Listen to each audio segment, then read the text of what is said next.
Good morning, welcome to the shed. Just a very quick video. I'm just going to do a little, I have never mentioned it before, but I do go fishing. I'm not very good at it. I was going to attempt to do some fishing videos, but they're not easy. You need quite a lot of camera gear when you're doing fishing videos. It's just not possible on the phone, so I'll have to wait till I get my first YouTube check, royalty check, because I've got like 9 subscribers now, so probably should have a couple of grand coming my way. So I want to get that. Definitely going to buy a new camera. I think that's how it works anyway. Comment below if I'm wrong, but you know, I'm just sort of waiting. Funny, they haven't asked for bank details, so I don't know. Anyway, so purpose of this video is to see if we can repair this feeder rod. So I've only got the top section and the quiver tip here. Now I've done a very dodgy this rod is a 10-foot, can't remember what make it is, lovely little rod, but unfortunately I got a bit excited when I caught my first ever barbel, stepped back and trod on the tip. Classic. Anyway, so I've repaired it a couple of times quite badly, as you can see there. Look at that, that's a bit of, I don't know, I think I used hot glue on that, and also the actual tip itself is split. So my intention is to trim this here, clean this up, re-glue it properly, and hopefully try and get a bit of shrink wrap on there to try and give it a bit of not lateral strength, whatever that is, linear strength, I don't know. Yeah, because it doesn't get any strength with just from the glue, or not enough. So I've got some 5-minute epoxy, which I'm going to mix up in a minute, and we'll give it a go. Okay, so I don't know what I was thinking trying to hot glue this. It just was never going to work, was it?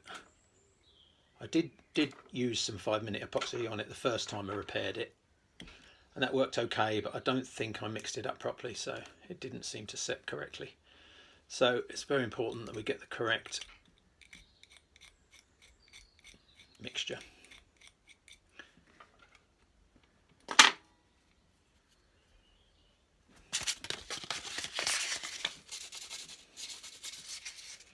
A bit of a funny light. There you go.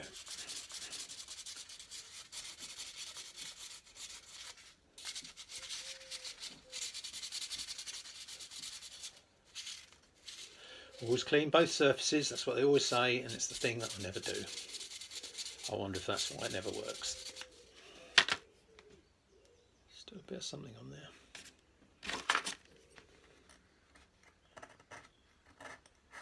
Oh yeah, I've got some of the old epoxy on there. So that must have been the bit that did set.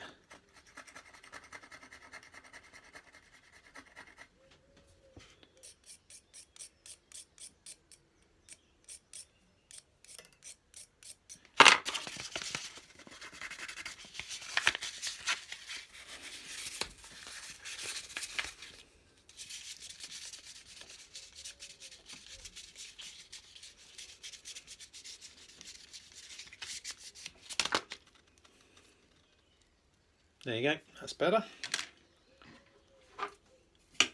So now I'm going to go over to the bandsaw and just trim that down. Haven't got a massive amount left, but should be okay. Okay, so I've trimmed that on the bandsaw. Couldn't show you because I haven't got anywhere to mount the camera. Again, I'll get a new camera. Well, I've got a tripod coming this week, so that should help. Oh, dear.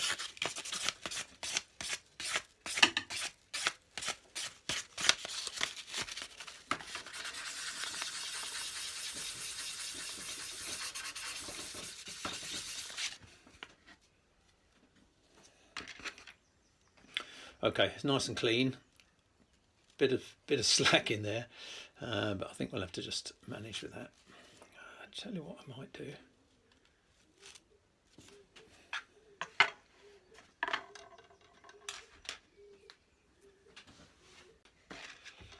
Okay, I'm just going to stick a little tie wrap around there to try and mark. Oh, that one's too small, too big. Get a smaller one. Just so that I don't push it in too far. Probably about 1.5 inches should be enough. This little feeder rod is very good, but it's so light. Very good for a small little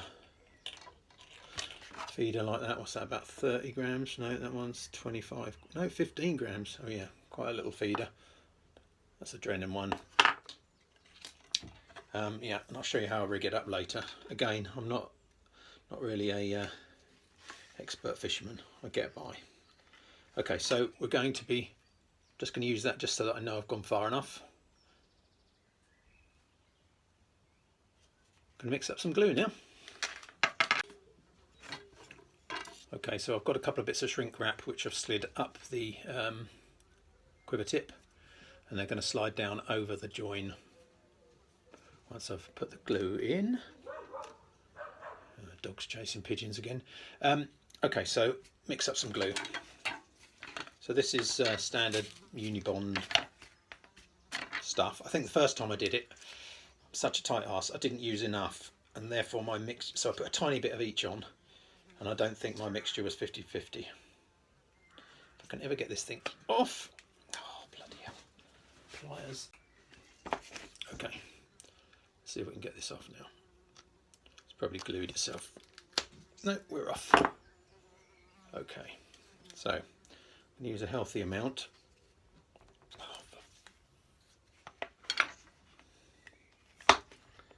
Preparation is key. I haven't prepared at all.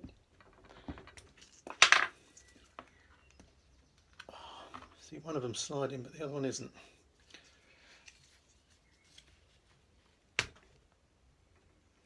Here we go.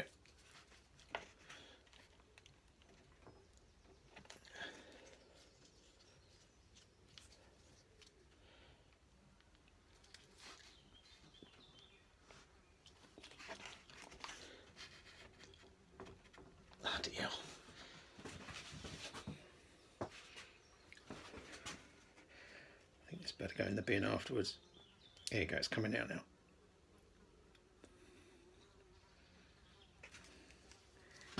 I am going to mix up a large amount just so that I know it's got a good split. I reckon the old style tubes are probably better. Okay, give it a good old mix. Very important to get it properly mixed, so they always say.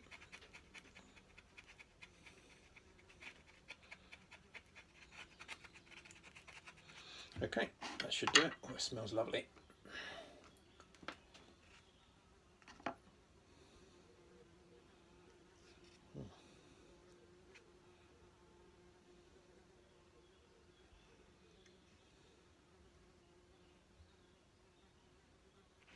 I do need quite a lot because I've got a bit of space, shall we say. Okay.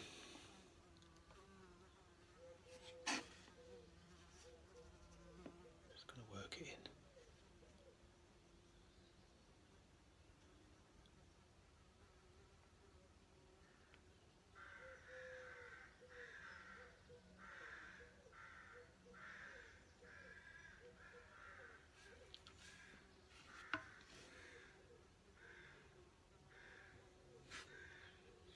Okay, I shall line that up, put it to one side. I'll just give that a bit of a clean as well.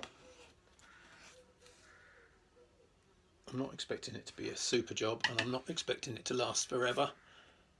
But if I can get this summer out of it, that would be good. Okay, back to you in 5 minutes after I've had a cup of coffee, and that should hopefully be set. Okay, we're back in the room. Got me a coffee. So the glue is set. It's probably in about 10 minutes. I'm just going to try and... It's fairly good. Not brilliant, but it'll do. Should last me the summer. I'm just going to clip off the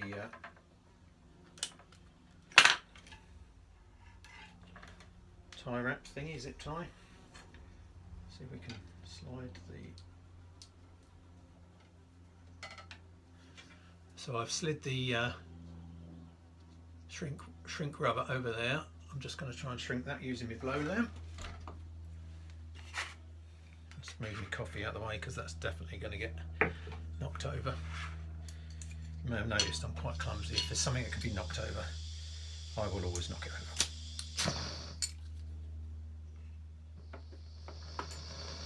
you go.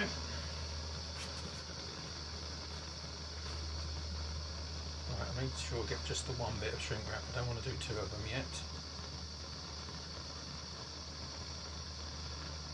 Okay. That's the first piece. Don't know if you can see that. And then I'm just going to slide up this piece and do number two. Actually, I better let that cool a bit, otherwise it's going to shrink before it gets there. It's got a bit of a twist to it, a bit of a bend to it, but I think it'll be alright. Should be strong enough.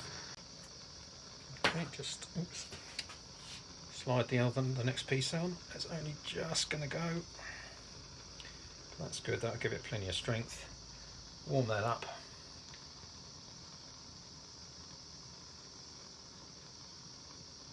There you go. That actually looks pretty good.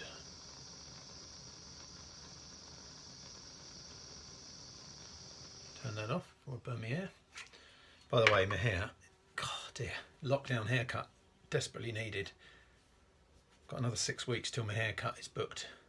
Don't know if I can last that long. Okay, so there's me rig, me tip sorted out.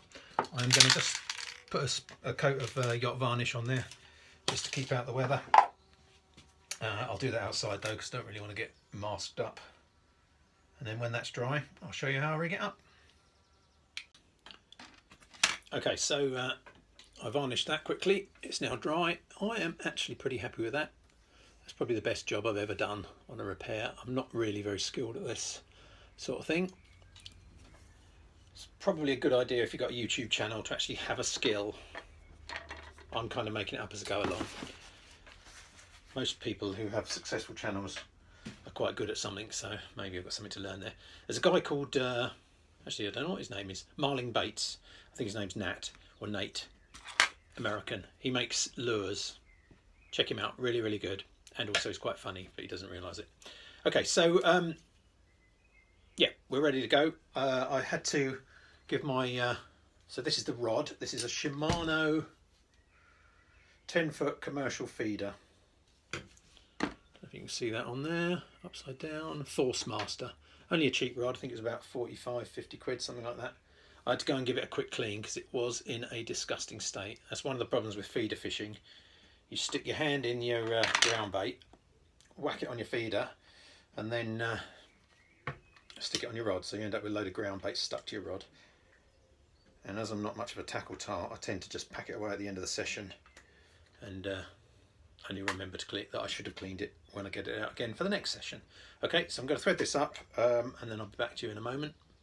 I'll show you how I rig the feeder. While we're on the subject of YouTubers and while I'm threading this rod, you should also check out Carl and Alex. If you're into fishing, you probably already have found them.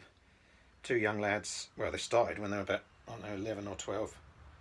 Very, very good professional videos. They spend a lot of time editing and planning their videos. Unlike me, I spend the minimum time planning and the minimum time editing. But check them out because their stuff is really good. And obviously they catch some good fish because they get invited to good places. So this feeder tip, which is now glued in, and therefore I'm stuck with it because obviously I can't change it now. That's a 0.5 ounce, which is half an ounce, yeah. I don't know why, but the Americans seem to be obsessed with using pounds, but then they use a decimal to describe 4.5 pounds. Now, is that 4 pounds 5 ounces? I don't know. Who understands Americans? Okay, so what I do is I thread on one of these beads. I don't know if you can see that. That is just a sort of connector bead. No, I don't thread that on first because first thing I do is put the feeder on. Okay, so for this demo I'm just going to use a little pellet feeder. I don't use these very often, but yeah, I normally use a method feeder. This is a Preston Innovations one, really, really good. Pretty cool because you can slide the tube out and switch your feeder in line, so you don't actually have to re-rig. Okay, so let's thread that on first. my eyes.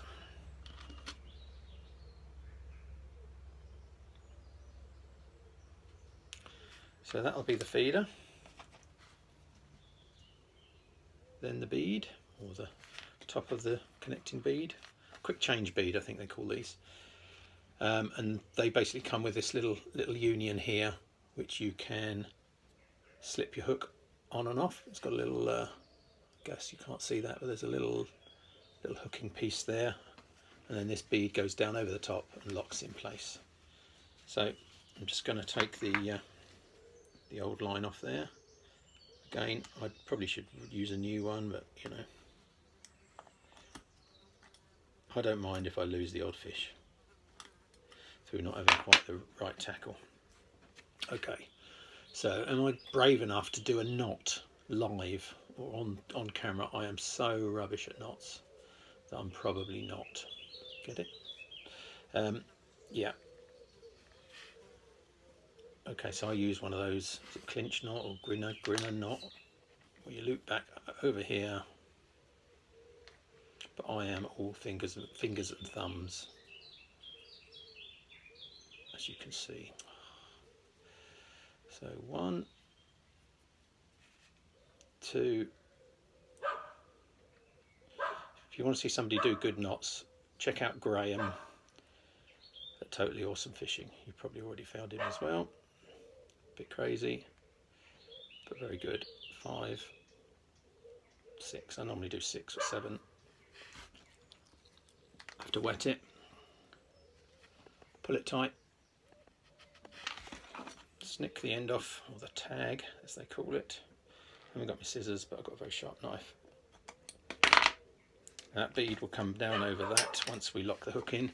So I'm using one of these little pellet band, I think that's 4-inch, size 16 probably that is, barbless. You basically slip that over there and into the little groove, slide the bead down. That's now locked in position. Okay, so we're rigged up to slide this on. You basically pass the line through the back. These are made by Preston Innovations, by the way. I'll try and remember to link below, although I can't actually do that. They won't let me do that yet. Slide that into position, lock it with the cap, stop it coming off, hook your finger with the hook, always got to do that. There you go, that's my little pellet feeder, sliding, bead, hook, job done. There you go. I shall pack that down into my rod bag, ready for the next session. Okay, thanks for watching the video today. Just a quick one, just to show you what I'm up to really. Pretty happy with the repair that I've done on that. By my standards, that's actually pretty good. I reckon that'll last the season with a bit of luck. Obviously the rod's a bit shorter now. I'd already lost about 2 inches, so it's probably about 9'8" now. But yeah, pretty happy with that. So on to the next one. Thanks very much for watching. Don't forget to like, subscribe, comment. Basically subscribe is the best thing you can do. And I'll see you on the next one. Thanks a lot.